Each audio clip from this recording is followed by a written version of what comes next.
Hola, hola a todos. Vamos a ver en este video algunos elementos importantes del uso de árboles de clasificación y su aplicación en la segmentación de mercados. Es importante recordar que para poder analizar un ejercicio de segmentación necesitamos recolectar la mayor cantidad de información posible sobre los clientes. A continuación vamos a mostrar los 4 escenarios básicos de los cuales deberíamos contener información con el ánimo de recordar cuál es la manera en que debe estructurarse la base de datos. Dentro de estos estuvimos trabajando con la segmentación psicográfica. Recordemos que la segmentación psicográfica lo que hace es recolectar variables relacionadas con características que puedan ejemplificar estilos de vida o hábitos. Son características propiamente humanas, corresponden a agrupaciones poblacionales de un mercado que usualmente son muy útiles para el diseño de campañas de marketing debido a que marcan claramente las preferencias, los gustos, entre otros elementos. Del mismo modo, nosotros podríamos complementar esa base de datos utilizando la segmentación conductual. ¿En qué consiste la segmentación conductual? Bueno, utilizar los escenarios de datos transaccionales recolectados, por ejemplo, a través de los comportamientos del cliente en punto de venta, en donde podemos categorizarlos por frecuencia de compra, por montos invertidos, por tiempo desde la última transacción, por su antigüedad, de modo que podamos crear categorías de clientes potenciales, clientes habituales, clientes ocasionales, clientes frecuentes. De igual manera, y es cuando vemos, digamos, la principal metodología de segmentación utilizada, está la segmentación sociodemográfica, que pues es la que recolecta datos básicos sobre las personas, como su género, su edad, su preferencia en términos de localización, nivel educativo, estado civil, nivel de ingresos. Sin embargo, es importante enfatizar que la segmentación sociodemográfica no es un método idóneo, en consideración a que él mismo es indirecto, pues asume que las personas que componen una característica específica dentro de una de estas variables, pues en general son iguales. Es como asumir que, recordemos, todos los hombres son iguales, o todos los jóvenes son iguales, o todos los de estrato 1 son iguales. En ese tipo de definiciones, pues la segmentación sociodemográfica, aunque es la base de muchos ejercicios de segmentación a priori, usualmente no es el mejor método. Y por último, dentro de esos elementos también hemos marcado la segmentación por atributos buscados, la cual vale la pena enfatizar en términos del sistema de valores que supone para el consumidor. Es decir, es una segmentación muy relacionada con el tema de posicionamiento de la marca, que ya veremos en otra oportunidad. Nosotros estamos interesados en utilizar los árboles de clasificación para el desarrollo del ejercicio de segmentación, puesto que nuestra finalidad va a ser la determinación del mercado objetivo o target. La idea es que el ejercicio de segmentación nos permita identificar esos segmentos, pero no solamente en términos de cuál es su composición, sino que nuestra finalidad será la de identificar un segmento en términos de atractivo. Y de manera usual se han considerado 3 elementos que permiten determinar el atractivo de un segmento, que son su nivel de beneficios, lo cual puede corresponder, por ejemplo, a elementos como el tamaño, la rentabilidad y el nivel de ingresos potencial que el segmento puede generar, el nivel competitivo que va a corresponder en este caso sobre todo con elementos de tamaño en términos de share de mercado, posición competitiva y barreras de entrada.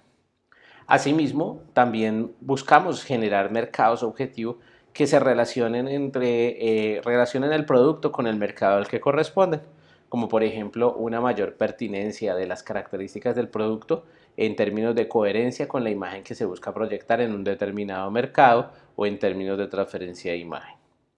Eso en general configura un análisis donde nosotros debemos considerar fortalezas y capacidades esenciales, y eso implica que en el ejercicio de segmentación nosotros no solamente vemos el panorama de lo que va a ser el resultado del ejercicio en la utilización de métodos analíticos, sino que lo que pretenderemos es poder identificar el resultado final del segmento, sus fortalezas y sus características.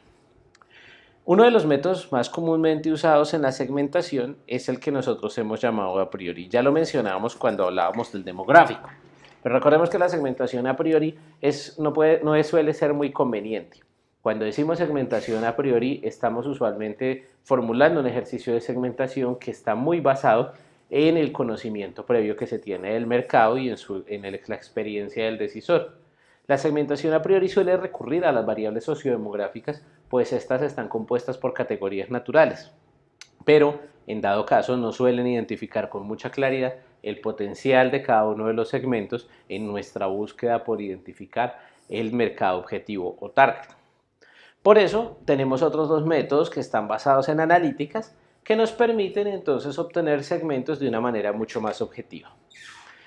Tuvimos la oportunidad de ver la segmentación por análisis clúster. Vamos a marcar algunas diferencias de lo que hace la segmentación por análisis clúster con respecto a la segmentación por árboles de decisión. Pero en ambos métodos lo que buscamos no solo es ganar objetividad, sino que queremos también ganar precisión. Y es decir, que podamos obtener ese resultado del segmento, pero llevándolo a la identificación de potencial que, como veíamos, demanda la configuración de mercado objetivo o target. Cuando trabajamos el análisis clúster, en esencia lo que estuvimos viendo fue un procedimiento que también se denomina análisis conglomerados. El análisis de conglomerados es un método estadístico en donde usualmente encontramos algunos métodos que se pueden clasificar como el método de conglomerados jerárquicos, el método de conglomerados de K-medias y el método de conglomerados bietápicos, el que ya tuvimos la oportunidad de trabajar previamente. En el caso de los conglomerados bietápicos, nosotros lo que tratamos de emplear allí es un algoritmo que busque en un conjunto de variables las agrupaciones que podría decirse sean más convenientes o más naturales dentro de una base de datos. Pero tengamos en cuenta que el análisis clúster realiza un ejercicio de segmentación sin entrar a profundizar en la naturaleza de un objetivo. Es decir, que parte de analizar un conjunto de variables de un tamaño importante y dentro del análisis de ese conjunto de variables pretende identificar patrones de agrupación sin definir una característica puntual. Así, en la práctica, el análisis clúster lo que suele generar es el resultado de una segmentación que, si bien es interesante y permite clasificar grupos de mercado, no necesariamente se corresponde con los objetivos organizacionales.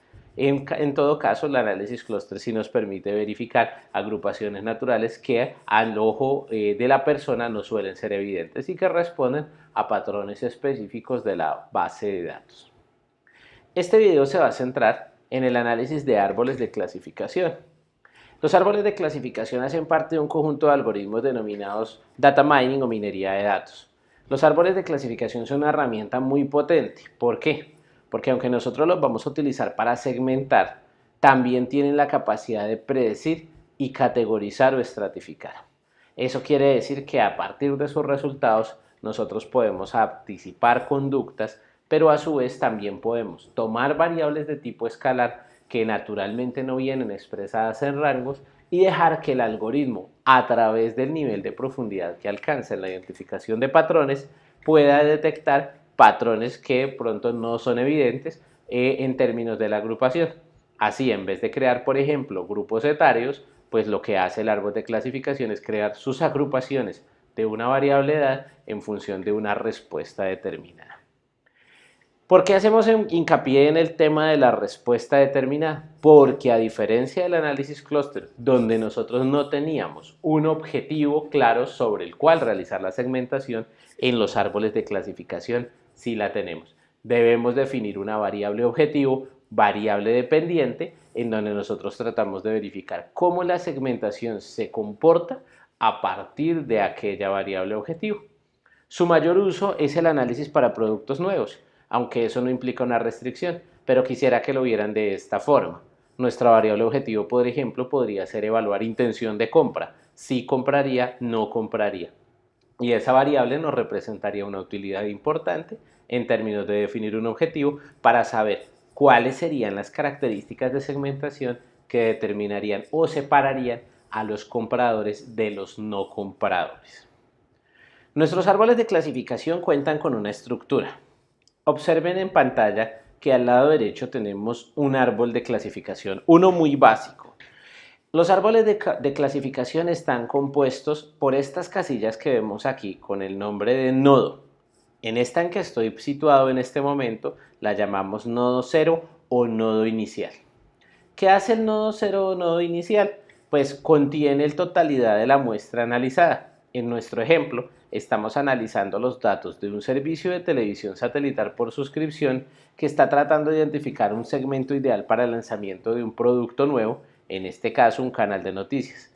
Recolectaron una base de datos con información de 442 potenciales clientes, la cual, como ya vimos, puede obtenerse de investigación de mercados o del mismo análisis de bases de datos transaccionales, y a partir de ello, esa muestra empieza a ser analizada con un algoritmo de clasificación. Este ejemplo puntual que vemos aquí está analizado, como lo pueden ver en pantalla, por un método de crecimiento que se llama SHIDE. ¿Qué es el algoritmo SHIDE? Bueno, el algoritmo SHIDE es uno de los tipos de distintos árboles de clasificación. Hay una amplia variedad de métodos. El SHIDE es quizás uno de los más básicos y de los más populares. Su sigla significa Chi-Square Automatic Interaction Detection, es decir, detección automática de interacciones por la vía chi cuadrado. Noten que en el árbol que estamos utilizando como ejemplo, la primera variable que aparece después del nodo 0, que recordemos contiene la totalidad de la muestra, es la variable edad. Y si ustedes se fijan bien, al lado de la edad aparece un valor p corregido y un valor chi cuadrado.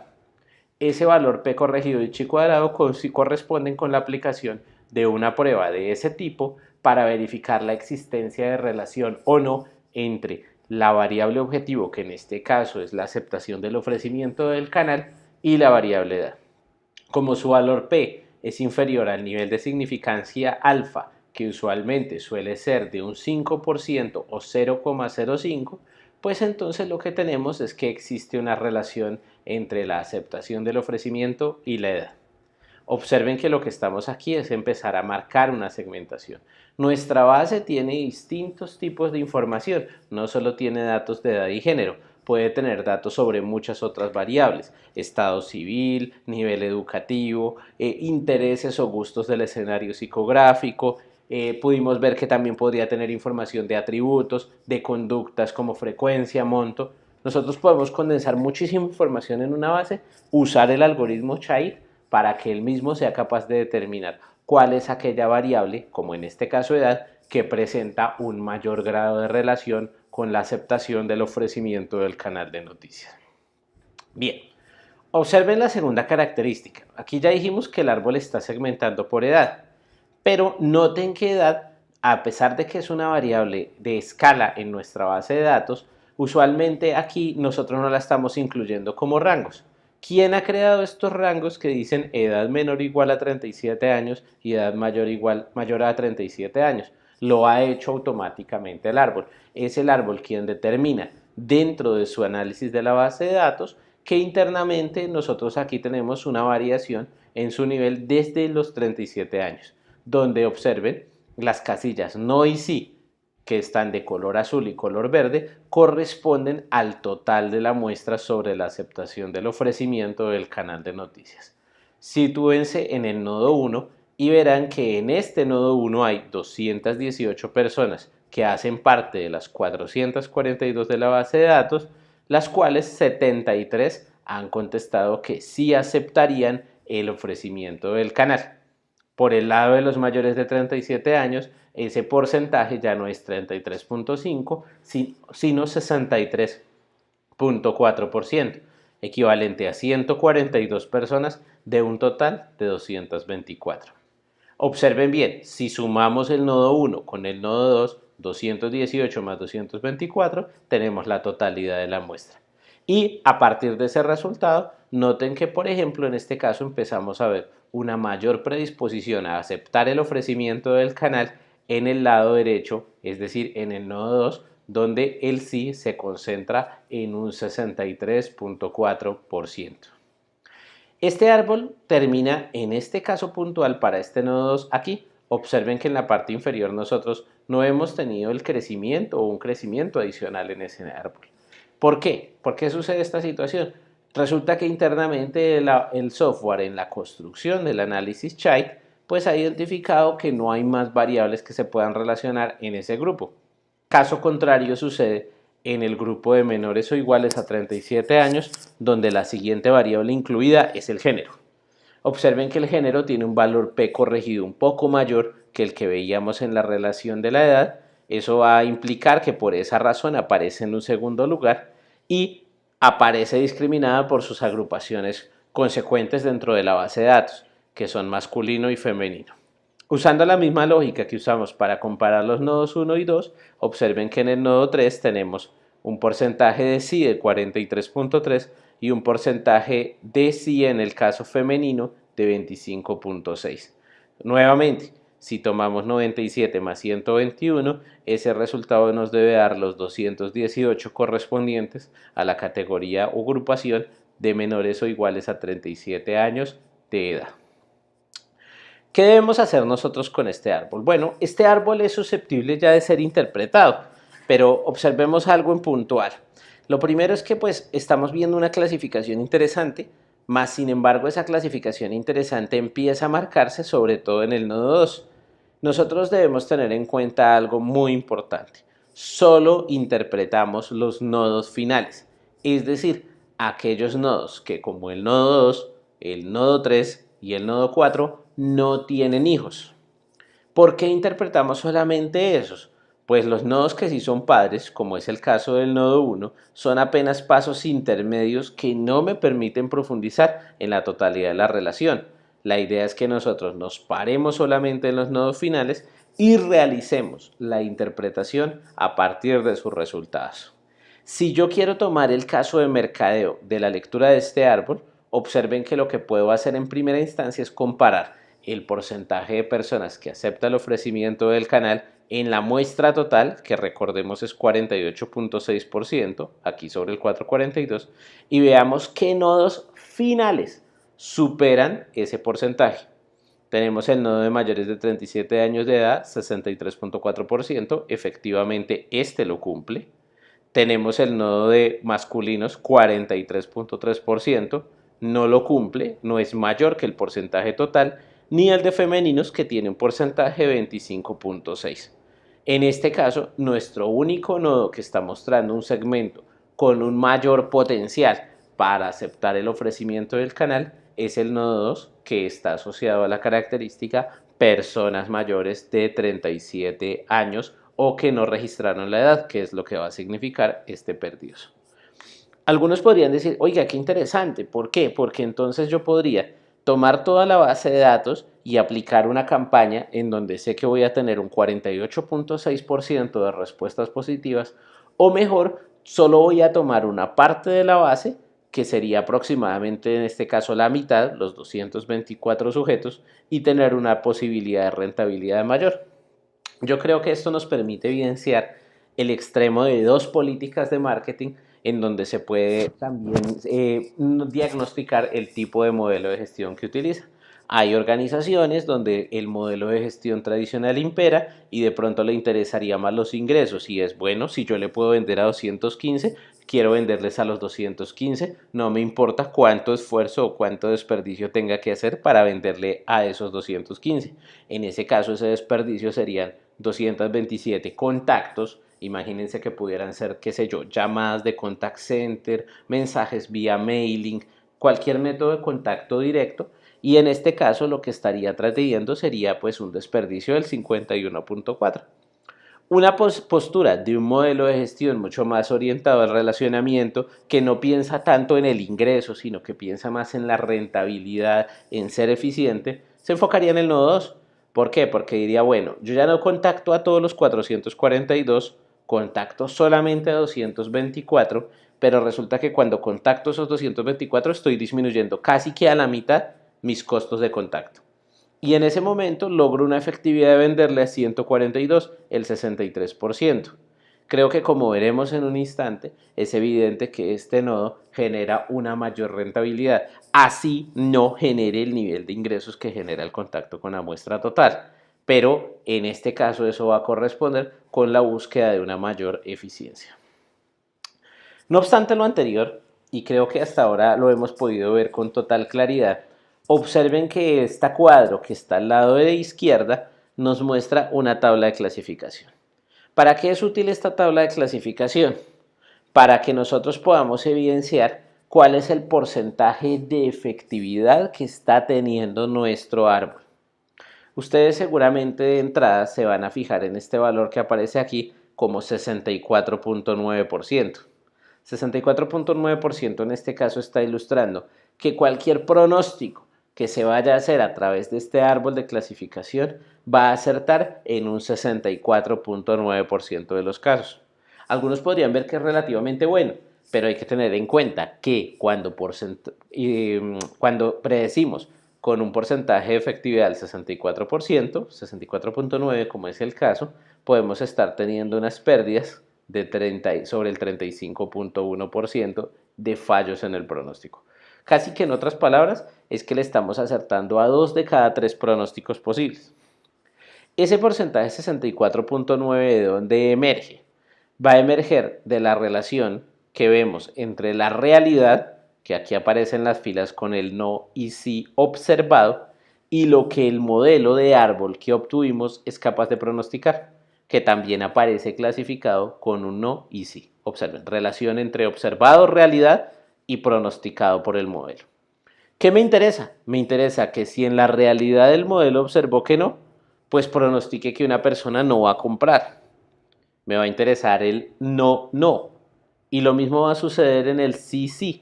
Me interesa que los que en realidad compren, el modelo tenga la capacidad de pronosticar que en realidad compra. ¿Qué ocurre en las casillas sí, no y no, sí? En este caso, en este 82 y en este 73, pues son fallos del modelo. El modelo, por ejemplo, en el 82 pronosticaba que esa persona no compraba cuando en realidad el modelo pronostica que sí compraría. Y este 73 ilustraría que la realidad dijo esa persona sí compra cuando en realidad el modelo pronosticó que no compraría. Ambos son errores graves. Quizás algunos tienen una posición discutible, argumentable, de que es mucho más grave el error que aparece en este 73 que el del 82. ¿Por qué? Pues porque el de 73 son gente que sí tendría potencial de demandar y no se está contactando. En el del 82, pues en realidad si los contacto, obviamente voy a tener una inversión en costos, pero al final la respuesta va a ser negativa. Uno es medible, el otro no es medible. La discusión queda abierta para que ustedes planteen también en los comentarios qué consideran puede ser la mejor postura. En términos generales, observen que este paso que hicimos inicialmente es lo siguiente, en resumen. Cargamos todos los datos al árbol, obtuvimos un primer modelo que tiene estos noditos de la derecha, 5 nodos incluyendo el nodo 0, y calculamos o evaluamos el riesgo, que como vimos el riesgo es 100% menos el porcentaje global, 64.9%, eso me daría 35.1%. Pueden decir que calculamos el porcentaje correcto de clasificación o calculamos el riesgo, que es el total menos el porcentaje correcto. Ahora, como nosotros aprendemos que este modelo no es el mejor, pues lo más lógico es que ahora nosotros nos vayamos a mejorarlo. ¿Y cómo mejorarlo? Bueno, nosotros tenemos varios criterios para mejorar los árboles Shide. Observen con atención. Algunos de esos elementos son, por ejemplo, manipular los límites de crecimiento. Nuestro árbol anterior, permítanme me regreso aquí un momento, apenas tenía 2 niveles. ¿Por qué digo 2? Porque no se cuenta el del nodo 0, entonces el de edad sería un nivel y el de género sería un segundo nivel. Nosotros podemos decirle, mire árbol, crezca libremente, crezca 3 niveles, 4 niveles, 20 niveles, 100 niveles. Él, al aumentarle el límite de crecimiento, lo que va a hacer es tratar de buscar más variables con las que él pueda crecer de manera liberada. También podemos, por ejemplo, hacer lo contrario, que sería podar. Podar significaría poner límites de crecimiento más fuertes. ¿Para qué? Para que el árbol no crezca, pero para que en cada nodo, que es estas casillas, recordemos, haya mayor cantidad de información. Otra forma sería jugar con otros métodos de crecimiento. Por ejemplo, no usar el child. Hay otros algoritmos como el algoritmo CART, que significa Classification and Regression Trees. Hay otro algoritmo que es el QUEST, Quick Unbiased Estimation Statistical Tree. Hay otro algoritmo que, por ejemplo, es el Child exhaustivo. Otras herramientas de software incluyen árboles como C5 y otros métodos de clasificación, todos ellos con potencial de encontrar relaciones, pero donde su fundamento estadístico y matemático es el que varía. Al final, ¿qué lo queremos dentro de ese proceso? Iterar de modo tal que podamos llegar al mejor resultado posible. Y recordemos que el criterio que nos va a dictaminar el mejor modelo posible está determinado por el porcentaje de clasificación. Comparemos rápidamente. Nuestro modelo anterior tenía un porcentaje correcto de 64.9 con un árbol pequeño, un bonsái si quisiéramos. Pero este, que ya es un roble, un árbol un poco más grande, tiene un porcentaje correcto de 67.9. Obtuvimos entre los dos pasos una mejoría cercana al 3%, siendo exactos 2.7. Para algunos puede parecer que no es muy grande un aumento del 2.7%, pero eso lo hemos logrado ¿cómo? Lo hemos logrado a través de un mayor crecimiento del árbol. Y en ese caso, ese mayor crecimiento, observen a qué nos conduce. Recordemos, elemento primordial de la interpretación. Buscamos los nodos finales, recuerden aquellos que no tienen hijos, que mejoran significativamente el potencial de nuestro ejemplo, la intención de compra de la aceptación del canal de noticias. El potencial era 48.6.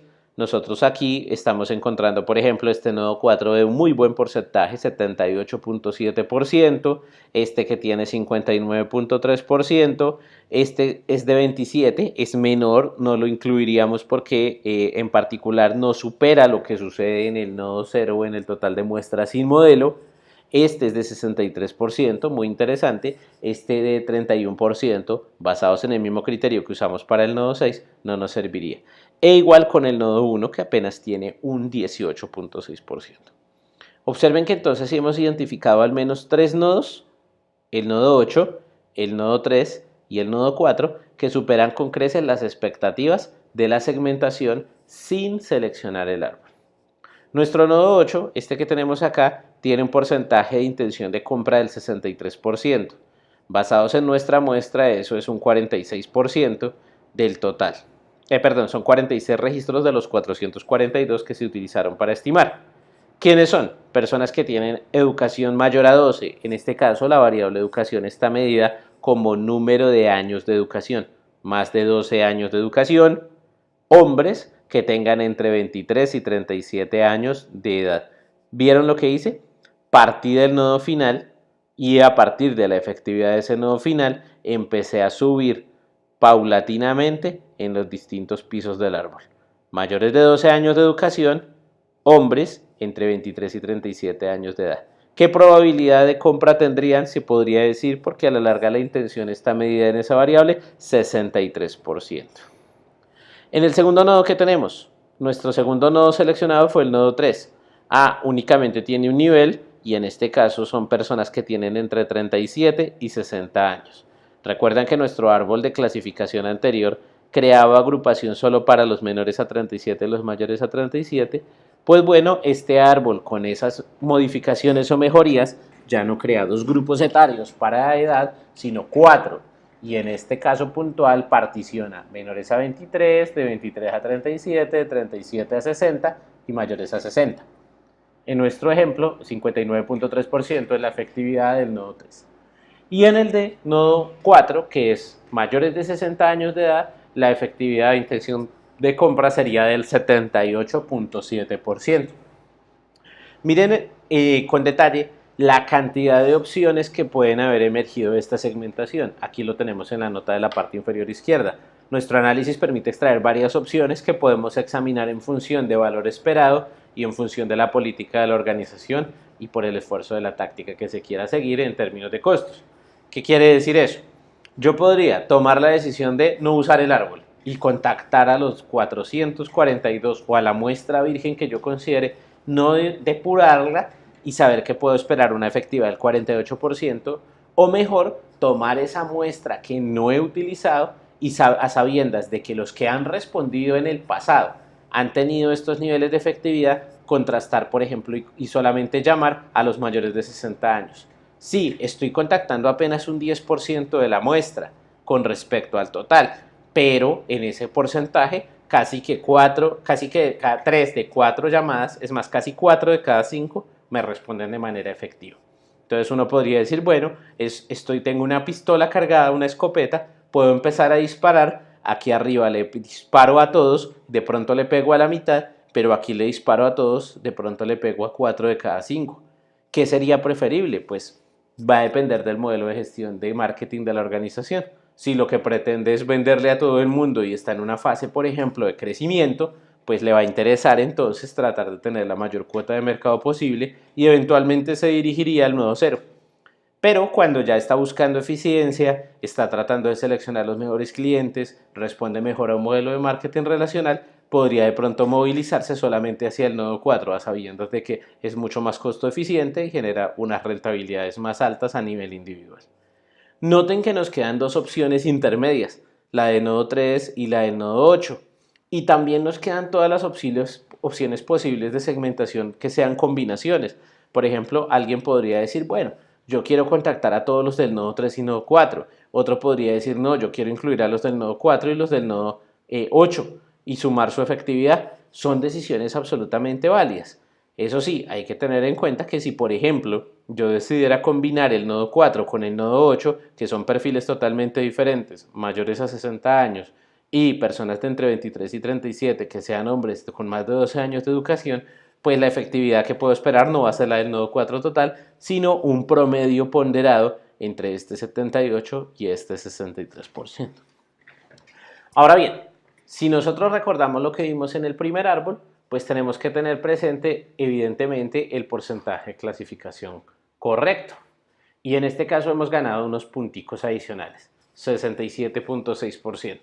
Eso quiere decir que igual de todos los que yo contacte en términos de utilizar este árbol con fines predictivos, pues voy a acertar en un 67.6% de los casos. Obviamente entonces mi estimación debe considerar esos porcentajes para evitar fallos en términos del cálculo y que de pronto cree unas expectativas infundadas donde creo que, por ejemplo, voy a contactar aquí a los 47 y efectivamente 37 me van a contestar, sino sabiendo que mi árbol tiene un margen de error, una posibilidad de fallar que sería el riesgo, 1 menos este porcentaje, que en el ejemplo equivaldría más o menos a 32.4. O sea que al final de pronto no contacte los 37, puede que contacte 30, 32 al final, pero esa parte que haya diferencia entre la expectativa, 37 contactados, y los que contacte al final, se le debe asumir o se le debe cargar pues al error de clasificación que comete nuestro árbol. ¿Cómo puedo subir porcentajes de clasificación ideales en los árboles? La mejor forma de subirlo sería incluyendo más información. Los árboles de clasificación tienden a brindar mejores resultados en la medida en que se incluyan más variables. Aquí, por ejemplo, pude haber estimado este árbol solo con el sociodemográfico, edad, género, educación, y de pronto incluir psicografías, conductuales, incluir otros métodos de segmentación. Con más variables podría identificar otro tipo de patrones. ¿Cuál es el análisis que de pronto le interesaría más a un directivo de marketing como resultado de este tipo de asignación? ¿Por qué utilizar modelos de segmentación basados en analíticas? Bueno, las herramientas para hacer este tipo de tareas, aunque hay muchas en términos libres, no suelen ser económicas. Y no me refiero solamente al valor monetario que pueden significar adquirir esas herramientas, hay muchas que son libres, sino sobre todo al costo del conocimiento, al know-how, al aprendizaje requerido para poderlas procesar. Observen que en este caso nosotros estamos teniendo un escenario que llamamos old, el escenario anterior, y un escenario new, el escenario nuevo o actual. Cuando no se hacía árbol, por ejemplo, tenemos el escenario old. Y en el escenario old, ¿qué se hacía? Por ejemplo, se enviaban 1.000.000 de piezas por mail, por correo electrónico. Asumiendo que cada pieza costaba $1, el costo total del mailing sería $1.000.000. Sé que el ejemplo puede ser desorbitado, desproporcionado, pero observen que es solamente un ejemplo ilustrativo. Y dentro de ese costo, yo podría obtener, a partir de que contacté 1.000.000 de personas, solamente 10.000 respuestas. Eso en términos ligeros es el 1% de tasa de respuesta. Con un porcentaje grueso, un porcentaje neto de respuesta o un ingreso neto por respuesta mejor de $125 por cada uno de los que aceptó el ofrecimiento. Mi beneficio, mi ingreso bruto en este caso va a ser 1.250.000, que es el resultado de multiplicar 125 el ingreso per cápita por las 10.000 respuestas obtenidas. Si yo quiero calcular el beneficio neto es la resta de 1.250.000 que fueron los ingresos por menos los costos que fueron 1.250.000 de beneficio neto. Como no estoy usando modelo no me cuesta nada, pero el resultado final me conduce a un beneficio neto de 250.000. Un beneficio final que podemos ver en la última celda de la columna old. Veamos el escenario con modelo. Si yo uso sabiamente los modelos, entonces ya no voy a contactarlos a todos. En nuestro ejemplo, recuerden los 442, voy a contactar un porcentaje. En nuestro ejemplo, estoy contactando de ese millón inicial solamente a 750.000. Estoy reduciendo los costos de contacto en un 25%, porque recuerden, asumiendo que cada contacto me cuesta $1, entonces ya no invierto $1.000.000, sino $750.000. Claro está que al contactar 750.000, pues obviamente ya no voy a tener la misma tasa de respuesta. Claro, sería ideal, ojalá que me respondieran 10.000, pero en nuestro ejemplo asumimos que solo contactamos 9.000. Recuerden, el margen de error el error tiene un porcentaje de error que está asociado a la tabla de clasificación, al porcentaje correcto, y puede que yo todos los que contacte realmente no respondan. Observen la columna diferencia, he disminuido mis costos en 250.000, he tenido 1.000 respuestas menos. Un gerente me diría, pero ¿cómo así? Está perdiendo 1.000 clientes.